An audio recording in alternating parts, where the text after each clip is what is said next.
Some people, this sounds a little tricky to them. Some people try to hold the key in place. I used to hold the key in place thinking that it was going to fall out and everything was going to get messed up. But it's actually pretty simple. What you want to do is take the key that came with the lock.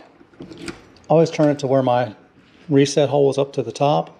There's a little tiny hole there. This little brass key goes in that. When you push in, you'll hear a click.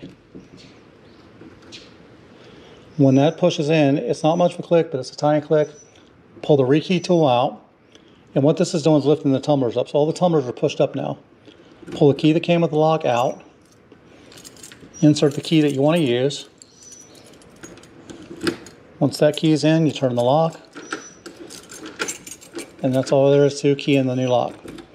So you don't have to try to leave this in and get both keys in at the same time. When these first came out, I started doing that. I was wrong. So I fixed my ways, and that's the key that came with the lock. Doesn't work anymore. So that's all it is to setting up a Kwikset 914 lock. I hope you enjoyed the video. Please click like and subscribe. If you have any questions, please put them below. I'm going to do some other smaller videos on how to program, how to create codes, how to delete codes, and basically probably do one just on the dip switch settings on it. It'll take me a few days to get those uploaded, but